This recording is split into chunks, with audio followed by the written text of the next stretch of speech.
Boa noite a todos. Mais uma vez, dando continuidade à nossa palestra desta noite, vamos refletir um pouquinho sobre a questão da educação espírita. Sabemos que a essência do espiritismo é a educação. Ao contrário de outras, correntes religiosas que têm um caráter salvacionista, a doutrina espírita, com seu tríplice aspecto científico, filosófico e religioso, pretende promover a evolução do homem, e esta evolução é um processo pedagógico. A educação do espírito é o cerne da proposta espírita. Se o espiritismo é uma síntese cultural abrangendo todas as áreas do conhecimento, seu ponto de unificação é justamente a pedagogia. Não foi à toa que Kardec tenha sido educador e tenha recebido influência de Pestalozzi. Foi aluno de Pestalozzi no colégio de Yverdon, um dos maiores educadores de todos os tempos. Então, melhor compreende o espiritismo quem o compreende pedagogicamente. Lendo, estudando Kardec com olhos pedagógicos, pode-se observar a sua insistência e a dos espíritos em comparações com imagens emprestadas do universo educacional. O desenvolvimento do espírito através das vidas sucessivas é visto como um curso escolar, com seus anos letivos. A Terra é tratada como uma escola, em que as almas se matriculam para o seu aperfeiçoamento. Não é assim? É uma bela comparação, né? A Terra é um hospital-escola, né? E vamos reencarnando, resgatando os nossos débitos, nos aperfeiçoando a cada encarnação. Herculano Pires, no livro Pedagogia Espírita, ele comenta que o Livro dos Espíritos é um manual de educação integral oferecido à humanidade para sua formação moral e espiritual na escola da Terra. É um livro de leitura e de estudo constante. É um manual, com certeza. Então, importantíssimo o estudo desse livro. Se quisermos conhecer a doutrina espírita, temos que estudar o Livro dos Espíritos. Ser espírita, na acepção plena da palavra, é engajar-se num processo de autoeducação. E estar nesse processo de autoaperfeiçoamento é um requisito básico, necessário de todo educador. Nós somos educadores uns dos outros, porque o convívio nos faz ensinar e aprender. E como o Espiritismo não é uma doutrina individualista, no sentido de descomprometer o ser humano dos deveres para com o próximo, ao contrário, ele elege na caridade seu princípio máximo, e quem está em processo de melhorar a si, tem o dever moral de exercer uma tarefa pedagógica com todas as criaturas que o cercam, Então, o meu empenho na minha reforma íntima, no meu exemplo, aprender a conviver, a perdoar, a compreender a dificuldade do outro, e com certeza eu vou dar exemplos para todos que convivem comigo, Então, a caridade máxima que o espírita deve procurar realizar como ideal de vida é a caridade da educação. Quem fala muito sobre isso é Pedro de Camargo Vinícius, né? Todos os seus livros falam sobre a educação da alma. Então, elevar, transformar, despertar consciências, contribuindo para a mudança interna dos homens. Esse é o trabalho maior que todos nós que estamos tendo a oportunidade de estudar e de falar sobre a doutrina espírita, devemos estar atentos. Nós precisamos despertar essas consciências que de muito vêm adormecidas, contribuindo para esse despertar, contribuindo para a mudança interna tão necessária para todos os seres humanos. Se a verdadeira educação se dá quando se desperta um processo evolutivo no educando, esse processo ele poderá ser desencadeado em qualquer ser humano. Tenha ele a cultura que tiver, seja ele de uma religião ou de outra, né? Porque a influência benéfica de um educador consciente, ele pode atuar em qualquer ser, em qualquer educando. Kardec sempre enfatizou que os espíritas não deveriam fazer proselitismo, né? E muito menos violentar consciências. O educador espírita, ele saberá exercer sua tarefa, sem impor suas convicções. Esse é o caminho, né?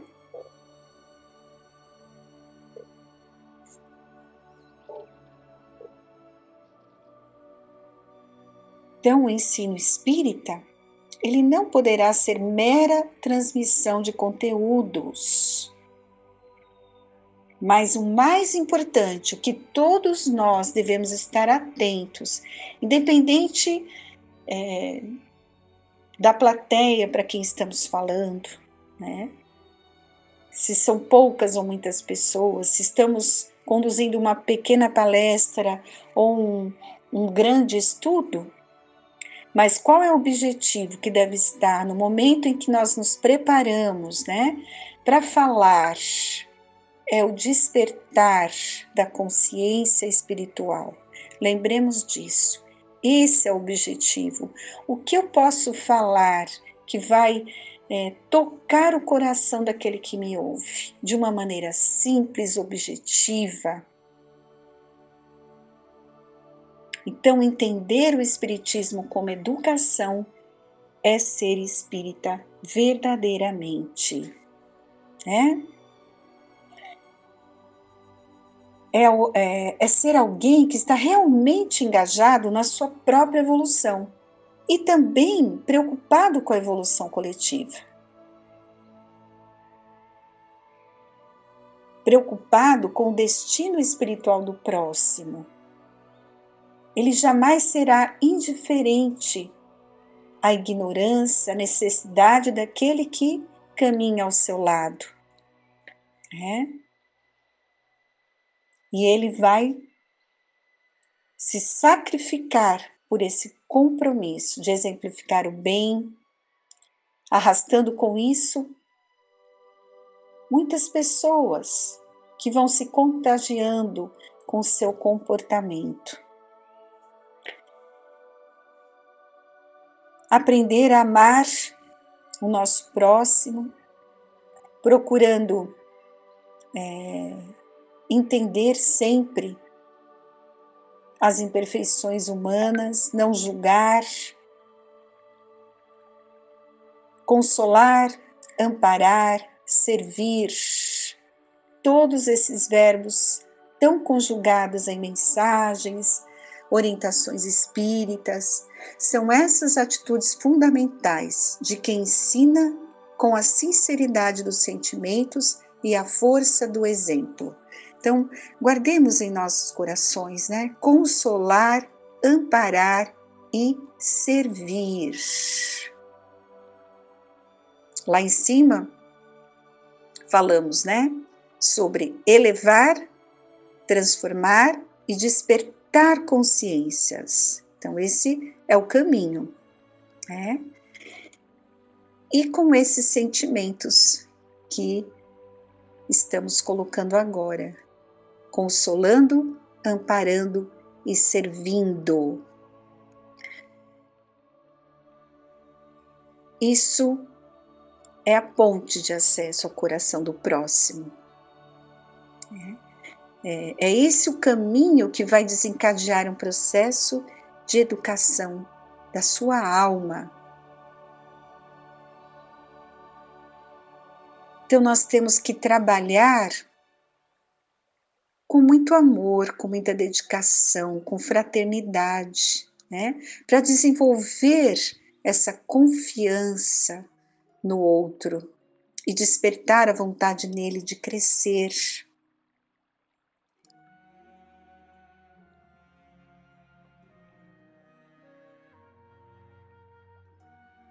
E prestar muita atenção, porque tudo deve ser de uma maneira muito natural e verdadeira, né? Para que nós possamos realmente interagir nesse processo educativo sem prepotência, sem austeridade excessiva, sem pretensão à verdade absoluta, sem autoritarismo, como quem passa e serve, né? Então, o verdadeiro espírita ou o verdadeiro cristão, ele deve fazer brilhar o seu empenho em ser uma pessoa melhor a cada dia. No Evangelho nós encontramos essa colocação, não é? Reconhece-se o verdadeiro espírita pelo esforço que ele faz para dominar as suas más tendências.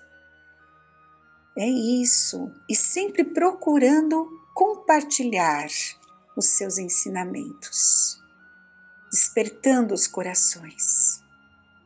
Irradiar sempre otimismo, disposição, serenidade, todas aquelas virtudes, né, que sabemos ser tão importantes para o verdadeiro educador. Desenvolver em nós uma consciência da sua compreensão de mundo. Conhecemos os princípios doutrinários, né? E quem sabe que a vida é eterna, que toda tragédia é passageira, que tudo caminha para a perfeição, que todos estão sob a proteção de uma providência misericordiosa e justa. Quando conhecemos isso, nós seremos uma pessoa alegre, tranquila, no controle de si mesma. E isso pode servir de edificação e apoio aos irmãos do caminho. Nesse momento, né, que estamos passando da pandemia, com várias pessoas desencarnando, nós temos esse conhecimento e é nosso dever passar isso para frente, consolar esses corações, falar, a vida não termina com a morte do corpo físico. Acalma o teu coração.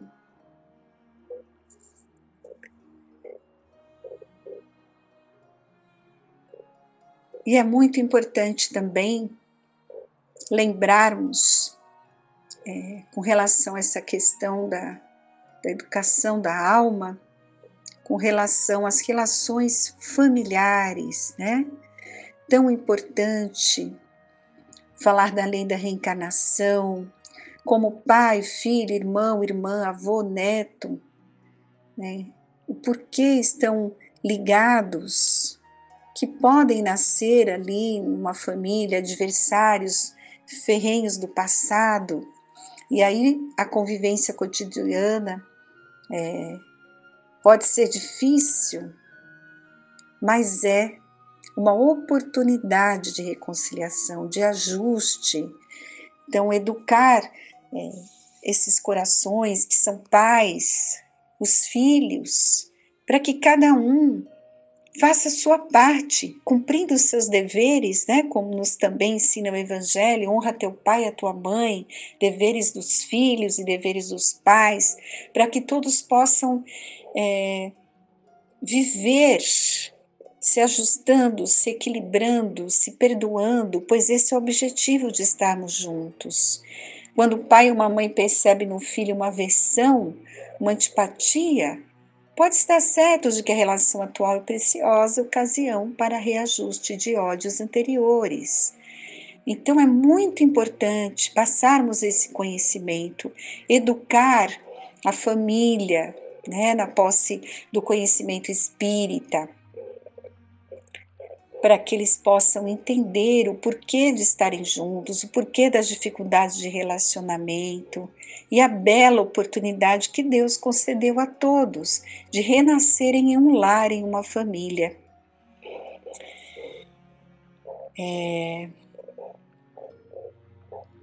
Esse é um ponto importantíssimo também, que devemos estar muito atentos. Por isso que falamos no início, que o compromisso espírita, ele age, né, pedagogicamente, tanto no sentido moral quanto intelectual. Lembremos que a primeira instituição espírita do mundo foi a Sociedade de Estudos Psíquicos de Paris, né? E lá se pesquisavam os aspectos científico, filosófico e moral do espiritismo. E era muito interessante porque os participantes debatiam questões existenciais, mensagens, fenômenos mediúnicos, temas do cotidiano, notícias de jornais, teorias científicas ou filosóficas, tudo à luz da doutrina espírita. Era um intercâmbio entre os próprios encarnados, entre os membros da sociedade e outras sociedades semelhantes na França e no estrangeiro, entre encarnados e desencarnados. Olha que estudo maravilhoso que eles realizavam, né? E tudo isso alimentava o progresso do espiritismo, sobre a luminosa liderança de Kardec. E apesar da sua incontestável autoridade espiritual, ele jamais se arvorou em chefe do movimento. Ele escutava todos, ouvia as opiniões, passava pelo crivo da razão, mas dava o direito de todos participarem, né?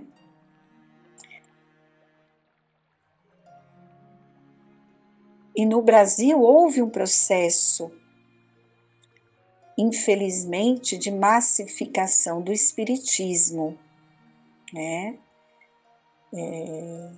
Teve um lado muito importante, porque a doutrina penetrou em todas as camadas da sociedade, multiplicando adeptos, simpatizantes, né? Foi muito importante. O Brasil se tornou o país mais espírita do mundo, mas infelizmente, como pode acontecer em todas as religiões, né?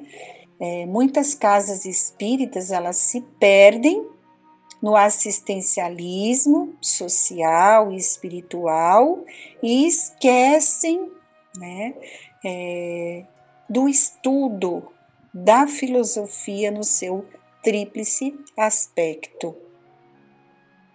Então é muito importante que as casas espíritas estejam atentas em como estão passando as informações, e principalmente a importância do estudo, ser fiel aos princípios doutrinários, às obras básicas codificadas por Allan Kardec, completando com toda a literatura maravilhosa que temos. Então é isso que eu gostaria de passar para vocês nessa noite, uma breve reflexão da importância e lembrar né, dessa questão que a essência do Espiritismo é a educação, educação das almas, educação do espírito. Que todos nós que estamos ligados de alguma maneira a esta doutrina, possamos estudar cada vez mais os seus princípios, os grandes exemplos que tivemos. No Brasil foram muitos: Pedro de Camargo Vinícius, Eurípides Barçanufo, Bezerra de Menezes e muitos outros, né? Herculano Pires, todos eles sempre ligados à educação, pedagogicamente falando, mas a educação das almas. E que Deus possa tocar os nossos corações e nos conduzir no caminho que devemos seguir, cumprindo os nossos deveres e confiando na assistência desse Pai amoroso que está no leme, está nos amparando a todos. Sigamos em paz, confiantes no amor desse Pai soberanamente justo e bom. Que Deus abençoe a cada um que nos ouve nesta noite. Que assim seja.